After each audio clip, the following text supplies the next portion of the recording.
You are recording my voice with levels staying below -30 decibels. It's probably way too quiet, although if you left your headphone volume all the way up, you might trick yourself into thinking it sounds okay in the field. This is why it's important to keep your headphone volume at a moderate level and always watch your levels while recording. You're recording my voice with levels coming in around -12 decibels. This will be a nice clean signal that could be boosted slightly in post if necessary, but also provides some slight margin for error in case something unexpectedly happens.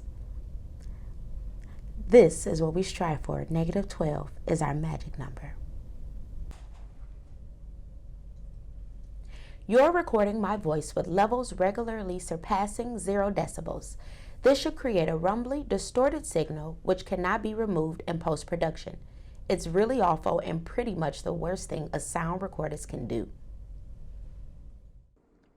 Okay, so I am using the, let's see here, the Premiere voiceover recording feature. So I hope this is working well just for my reflection piece. I've tried this a couple of times. I had my Beats headphones on, and I think for some reason it wasn't picking up the audio. So I'm hoping it works this time.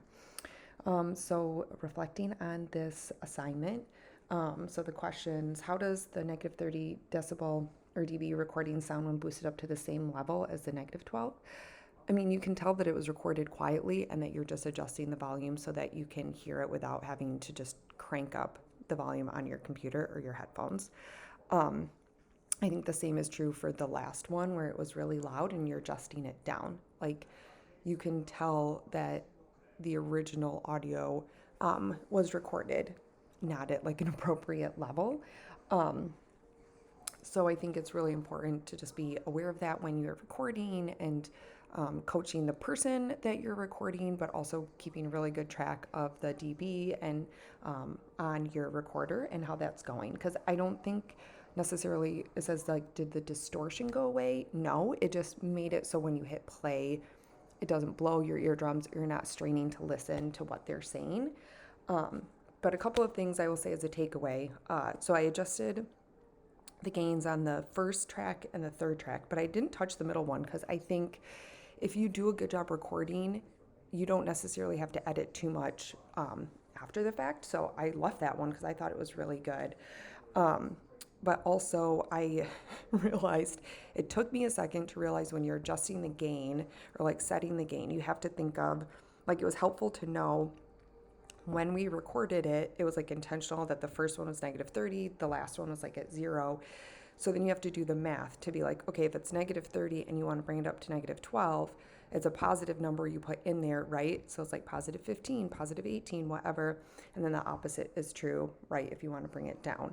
So a little bit of mental math, figuring that out. It took me a second to realize like that's how you have to do it. So just being aware of that was annoying. Also, what I'm really realizing, and it's been a challenge, I'm just so much aware of myself and others, like how they speak when we're recording them.